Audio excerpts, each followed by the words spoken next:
Assalamualaikum warahmatullahi wabarakatuh. Perkenalkan, nama saya Ainur Rozik. Saya mahasiswa PPG UM Angkatan 1 tahun 2021. Saya hari ini akan melaksanakan uji kinerja dengan mata pelajaran Desain Media Interaktif atau disingkat DMI KD 3.2, memahami perancangan alur untuk multimedia interaktif berbasis halaman web dan media interaktif pada kelas 12 multimedia di SMK Yapalis Krian. Wassalamualaikum warahmatullahi wabarakatuh. Assalamualaikum warahmatullahi wabarakatuh.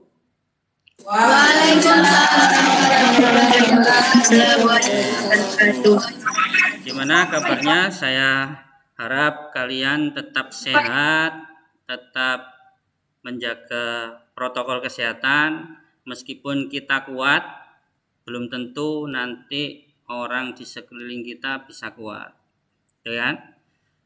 Nah, sebelum kita mulai lebih lanjut, minta tolong dipimpin berdoa dulu. Saya minta tolong ke Mbak Nadia. Coba dipimpin doa dulu, Mbak Nadia. Oke teman-teman, sebelum kita mulai pelajaran daring pada kali ini, marilah kita berdoa. Berdoa mulai.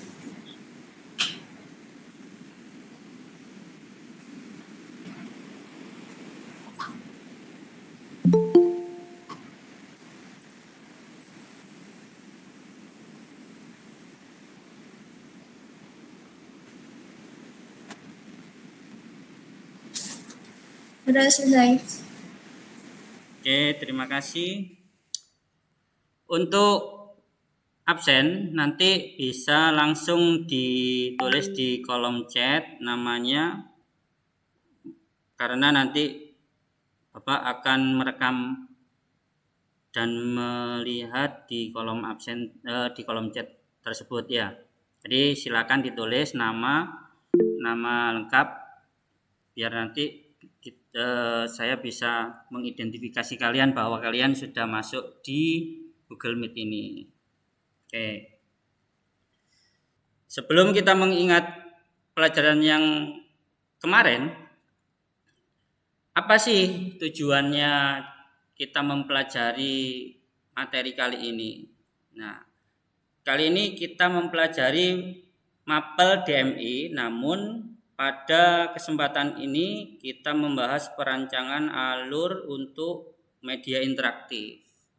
Jadi tujuannya apa? Ini tujuannya agar kalian nanti dapat menjelaskan, menerapkan sampai menganalisa untuk membuat multimedia interaktif, baik itu berbasis halaman web maupun media interaktif. Nah, yang kedua, nanti kalian agar dapat membuat atau menggunakan menyajikan.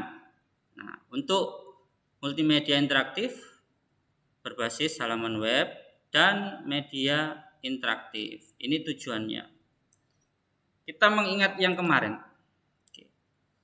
Materi sebelumnya itu kan definisi multimedia dan manfaat dari multimedia. Nah, ini saya kepingin melihat kalian masih ingat enggak kira-kira tentang pelajaran yang kemarin, dan ini ada sebuah kuis. Mari kita bermain kuis. Oke.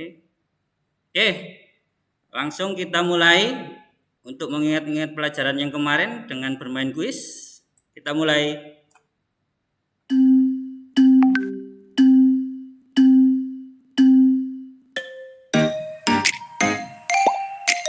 Oke, silakan. Kira masih ingat kah pelajaran yang kemarin? Oke. Oh, Nadia. Oke. Oke, terima kasih.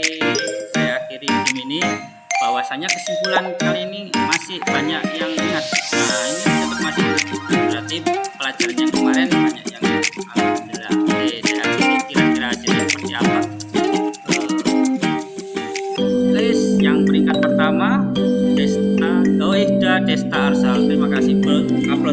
kalian semua. Aplaus. Oke, terima kasih.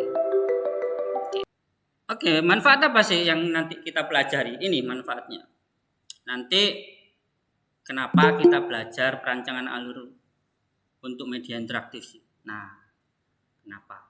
Ini membantu mengidentifikasi aliran yang nyata untuk petunjuk posisi, untuk mempermudah dan mempercepat dalam proses pembuatan film. Kalau misalkan nanti kita bikin film, kalau kita bikin interaktif berarti mempermudah pembuatan sebuah interaktif. Oke, ini ada contoh dari kakak kalian. Oke, coba ini contoh media interaktif dari kakak kelas kalian yang sudah lulus, dan alhamdulillah dia keterima di Universitas Negeri. Contohnya seperti ini. Jadi nanti kita berada seperti ini. Ini contohnya dari kakak kalian. Ini media interaktif. Nanti endingnya kalian belajar membuat seperti ini. Tadi sudah ada intro, kemudian kita masuk. Nah, ini media interaktif, profilnya. Nah, ini profil, nama Azhar, kan, School SMK Yapalis Krian. Nah, kembali lagi ke home. Ini navigasi. Otomatis yang kita pelajari nanti itu meliputi navigasi, flowchart, dan storyboard. Maka dari itu perlu untuk mempelajari tersebut guna membuat media interaktif semacam ini. Kalau tidak ada alurnya, nggak ada itunya, nggak bisa. Oke, ini kan contoh dari kakak kalian. Ini contohnya. Misalkan ini video tutorialnya. Nah, ini ada. Sebentar saya. Ada media interaktif video tutorial dari kakak kelas kalian yang sudah lulus. Nantinya multimedia harus minimal bisa seperti ini, buat seperti ini. Oke. Back. Oke, kita kembali ke home. Nah, ini. Oke, ini adalah sedikit contoh hasil dari kakak kalian yang telah mempelajari alur proses untuk media interaktif. Oke, kembali ke materi. Oke, di sini ada sedikit tentang manfaat storyboard dalam perfilman. Oke, anggap aja anggap aja kita terapkan nanti bukan di perfilman tapi di media interaktifnya. Coba kita simak video ini. Tampil ya videonya ya. Anak-anak, tampil videonya? Tampil, Pak. Siap. Oke. Ini sekilas video tentang storyboard.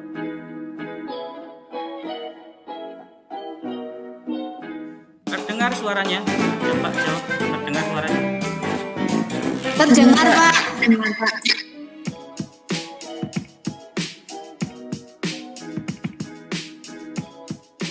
Hai teman-teman, balik lagi ke Siasat Sinema, sebuah program yang diinisiasi oleh Studi Antelop untuk berbagi tips dan siasat seputar filmmaking. Nah, kali ini kita akan ngebahas soal storyboard. Jadi, apa itu storyboard? Storyboard adalah kertas, dokumen yang berisi gambar-gambar seperti komik yang memvisualisasikan urutan adegan yang dibayangkan sutradara. Storyboard biasanya digambar oleh seseorang, ada sebuah pekerjaan khusus namanya storyboard artist yang tugasnya adalah menggambar komik-komik tersebut sesuai dengan visi sutradara. Biasanya mereka menggunakan aplikasi yang juga sering digunakan ilustrator lain, itu nama Adobe Illustrator. Storyboard itu penting gak sih?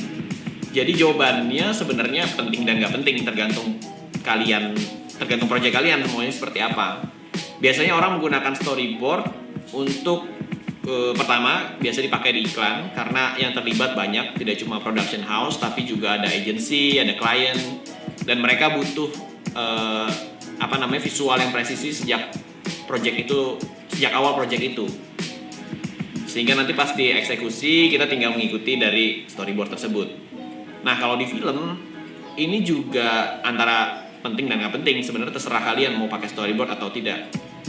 Cuma biasanya kalau di film storyboard dipakai untuk project-project yang mungkin visualnya rumit, butuh desain yang presisi sejak awal, sehingga akhirnya storyboard dibutuhkan. Alasan lain kenapa sutradara film juga menggunakan storyboard, karena untuk beberapa project yang shotnya mungkin rumit dan perlu visi yang presisi antara sutradara dengan kru lain. Jadi sutradara kita tahu apa aja yang perlu di shoot dan tidak mungkin kekurangan gambar. Oke, flowchart. Apa flowchart? Di situ sudah diterangkan flowchart.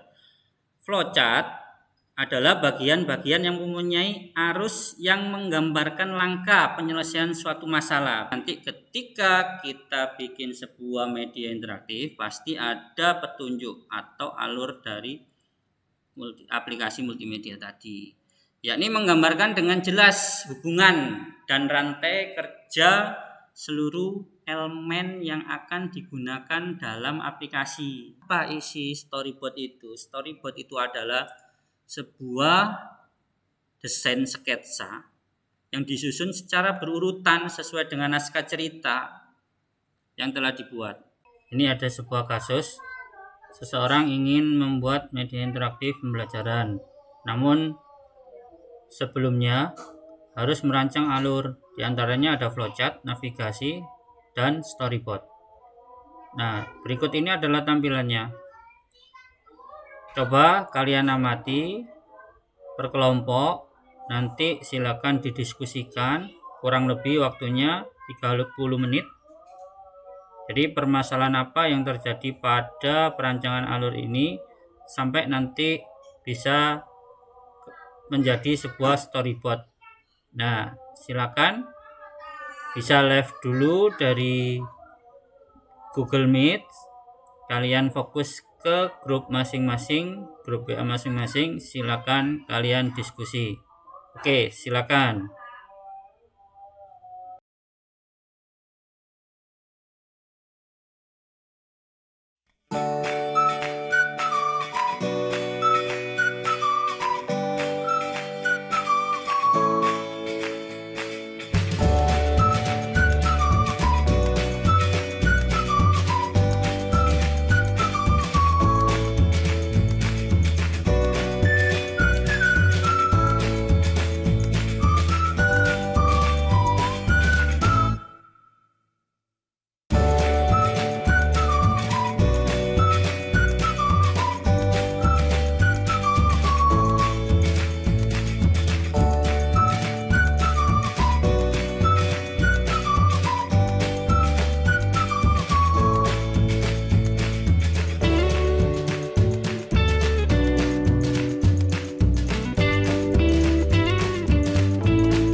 Sudah siap presentasi?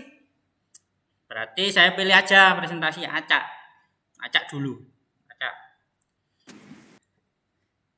Yo, kelompok 4. Hasilnya seperti apa dari permasalahan yang disajikan tadi? Yes. Bentar Pak. Yang lain minta tolong, ini tadi kan berupa PPT. Silakan yang nggak presentasi sambil ngerjakan LKPD-nya tadi dari PPT-nya tadi kan bisa diambil ya. Yang bawa laptop, yang ada laptopnya atau yang nggak nge-lag lah istilahnya. Ini kayaknya laptop cuma nggak nge-lag ya wis. Yang nggak nge-lag nanti sambil nggarap LKPD-nya nanti dikumpulkan ya. Ayo kelompok Sudah 4. keluar tak Pak? Apa? Belum. Sudah keluar. Belum. Santai, nanti saya bilang kalau sudah keluar.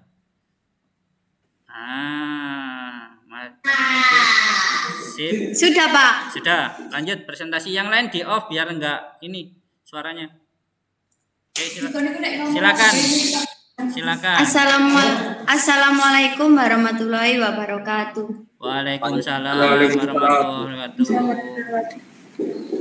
Saya perwakilan dari kelompok 4 akan mempresentasikan hasil dari diskusi kelompok kami. Next. Alur navigasi media interaktif yang salah. Di sini ada yang salah ya. Nah, permasalahannya yaitu gambar navigasi di atas belum sesuai. Tingkat level 1 terdapat menu, tingkat level 2 terdapat intro, itu terbalik. Nah, solusinya kita harus menyempurnakan dengan menata ulang navigasi tersebut. Di tingkat level 1 yaitu intro, di tingkat level 2 yaitu menu utama. Jadi harus sesuai alur navigasi yang baik dan benar, mulai dari awal yaitu atas sampai akhir yaitu bawah, agar pengguna bisa dengan mudah memahami apa yang kita buat. Selanjutnya, di sini terdapat pemecahan layout navigasi yang benar, seperti ini. Di tingkat level 1 terdapat intro, tingkat level 2 terdapat menu utama, tingkat level 3 terdapat profil kelompok, video tutorial, materi, kesimpulan, dan evaluasi. Tingkat level keempat terdapat pengertian dan langkah-langkah. Lanjut storyboard tingkat level 1. Terdapat layout intro. Storyboard tingkat level 2 terdapat layout menu utama yang berisi profil, materi, video, kesimpulan, evaluasi. Storyboard tingkat level 3 ada 2 storyboard, yaitu layout pertama berisi profil, video, kesimpulan, dan evaluasi. Storyboard kedua berisikan layout menu yang berisi materi. Lanjut storyboard tingkat level 4 terdapat layout menu yang berisikan pengertian dan langkah-langkah. Sekian presentasi dari kelompok kami. Wassalamualaikum warahmatullahi wabarakatuh. Waalaikumsalam warahmatullahi wabarakatuh. Beri aplaus untuk kelompok 4. Terima kasih. Silakan di stop share.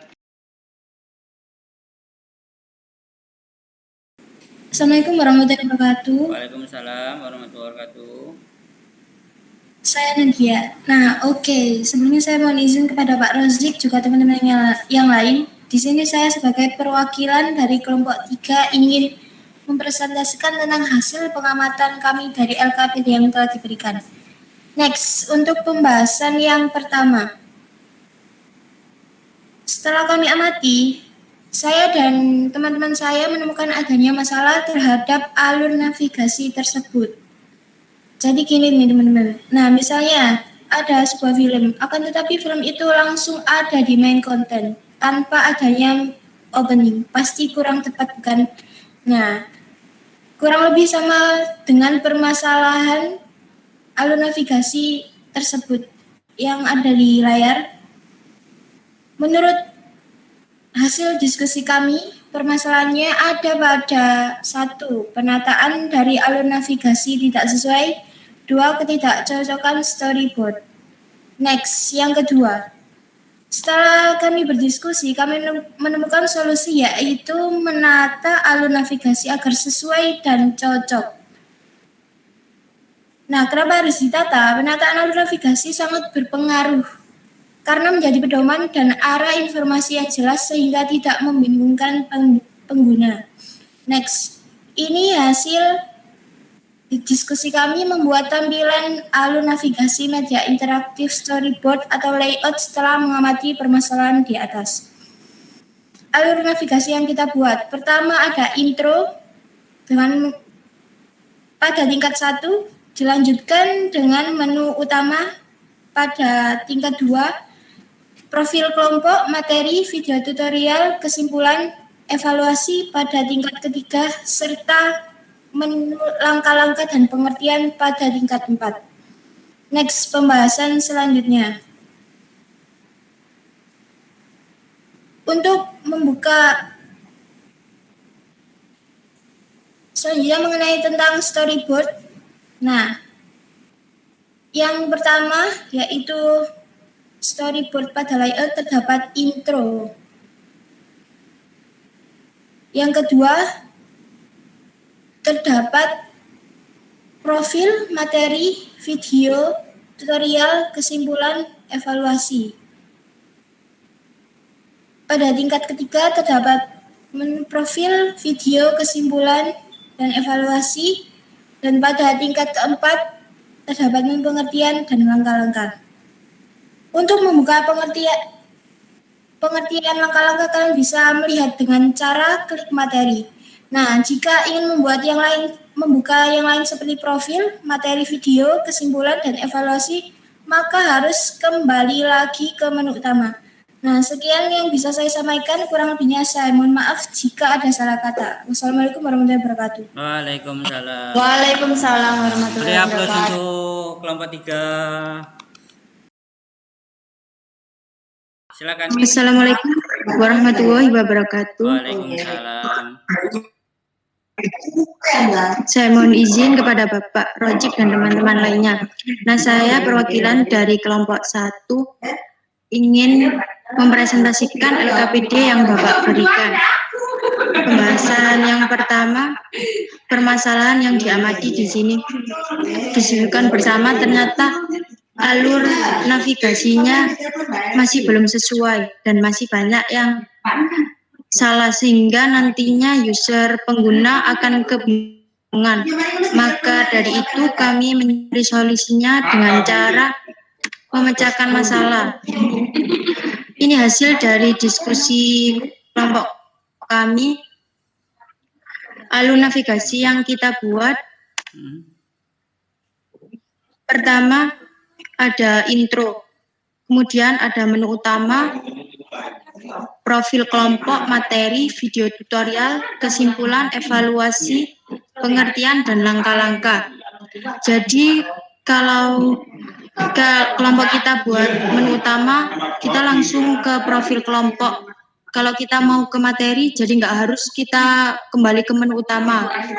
Ya. Berarti beda dengan yang lain ya, berarti ini. Beda dengan yang lain ya. Lebih elegan istilahnya. Ya, silakan lanjut. Next, pembahasan mengenai storyboard layout. Yang pertama pada intro storyboard layout terdapat intro atau biasa disebut dengan pembuka. Next, yang kedua level 2 storyboard layout terdapat main menu atau biasa disebut menu utama. Next, yang level ketiga ada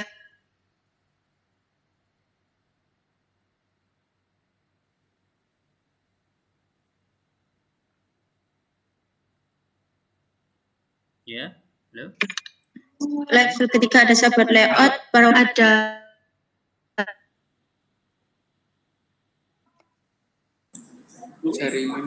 masih dengar Pak? Ya. Lanjut. Ya. Lanjut, Masih dengar suara saya Pak? Masih. Yang keempat ada storyboard layout terdapat pengertian langkah-langkah. Jadi tampilan layout kami untuk membuka pengertian dan langkah-langkah, kalian bisa mengklik materi. Misalnya kalau kita dari pengertian mau ke langkah-langkah. Jadi langsung saja nggak harus kembali ke materi lagi untuk membuka langkah-langkah tersebut. Cukup sekian dari presentasi saya. Apabila ada kesalahan, mohon dimaafkan. Wassalamualaikum warahmatullahi wabarakatuh. Waalaikumsalam warahmatullahi wabarakatuh. Kelihatan, Pak. Kelihatan sudah, silakan. Agak cepat. Assalamualaikum warahmatullahi wabarakatuh. Waalaikumsalam. Saya Alif, perwakilan dari kelompok 2, akan menjelaskan tentang masalah yang kami temukan.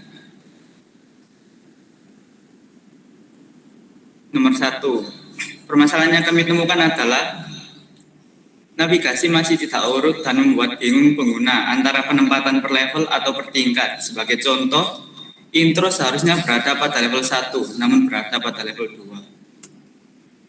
2. Untuk solusinya, setelah berdiskusi, kami memiliki pemecahan masalah alur di atas harus ditata lagi sehingga bisa urut dan bisa dipahami oleh pengguna dari level 1 sampai level 4 sehingga nanti menghasilkan navigasi yang sesuai dengan apa yang kami buat. Ini contohnya. Untuk level pertama terdapat intro, level kedua terdapat menu utama, untuk level ketiga terdapat profil kelompok, video tutorial, material, evaluasi, dan kesimpulan. Untuk level 4 ada pengertian dan langkah-langkah. Ini contoh yang kami buat. Untuk strap level 1 seperti tadi ada halaman intro, level kedua yang berisi 5 seperti profil kelompok, video tutorial, materi, evaluasi, dan kesimpulan. Untuk level ketiga ada pengertian dan langkah-langkah, dan level keempat ada pengertian lagi. Oke Pak, terima kasih. Oke, terima kasih keempat kelompoknya. Beri aplaus semuanya untuk keempat-empatnya. Oke, terima kasih. Silakan di stop screen. Oke. Jadi semua sudah presentasi. Jangan lupa nanti hasil presentasinya dikirim di Google Classroom. Kemudian LKPD-nya juga sama dikirim ke Google Classroom. Kesimpulan dari hasil kita belajar tadi, ada yang bisa menyimpulkan? Saya minta tolong satu aja. Kesimpulan dari apa yang kita pelajari sekarang. Siapa? Saya, Pak. Ya, Saya, Pak. boleh. Salah satu aja, jangan semuanya. Ayo Mbak Nadia, silakan.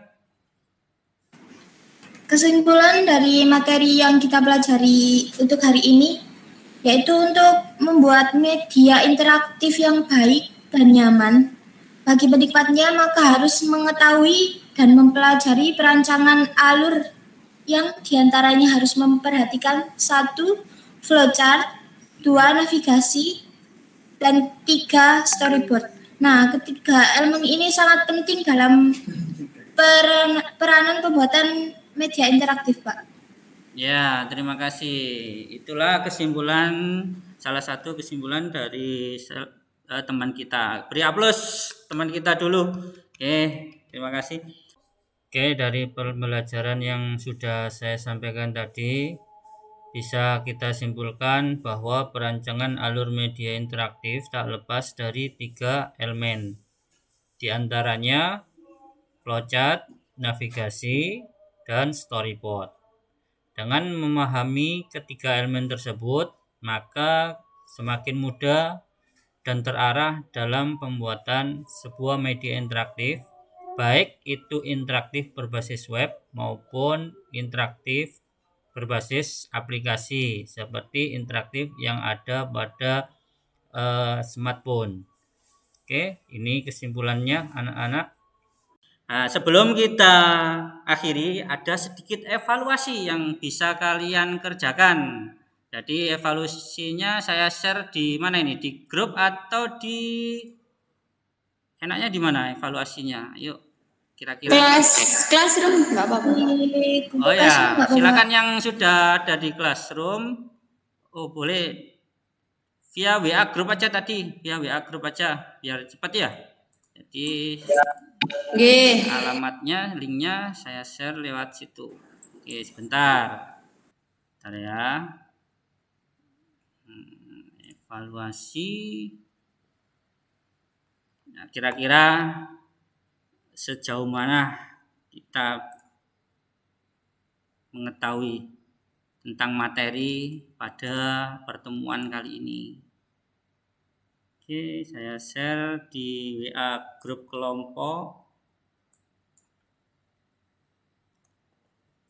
Kelompok 1 sudah, kelompok 3 sudah, kelompok 2 oke, kelompok 4 oke. Silakan dikerjakan, saya tunggu. Itu ada sekitar 10 soal.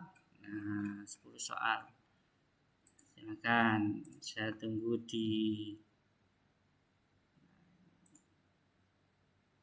Kak, nggak bisa dibuka, Pak. Oh, nggak Perlu bisa izin dibuka. untuk membukanya. Nggak bisa. Berarti ini perlu diizinkan. Oh, sorry ya, masih saya batasi untuk pengguna. Sudah, coba dibuka kembali. Bisa?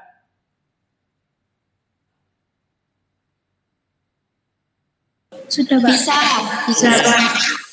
Oke, silakan. Nah, berarti saya yang record ini jawaban kalian. Nah, saya record jawaban kalian. Kira-kira nanti hasilnya seperti apa? Yuk, silakan dijawab. Dan nanti silakan dibuka Google Classroom. Di situ ada refleksi umpan balik. Tolong nanti dijawab pertanyaannya di situ. Sejauh mana kita belajar tentang materi kali ini. Tapi sebelum saya akhiri, mohon dipimpin doa dulu. Tadi kan sudah Mbak Nadia, sekarang yang memimpin doa Mas Alif. Yuk, Mas Alif pimpin doa dulu agar acara kali ini, materi kali ini mendapat barokah dan manfaat. Yuk, Mas Ya, Alif. Pak. Sebelum kita akhiri pertemuan kali ini, mari kita berdoa bersama-sama. Berdoa dimulai.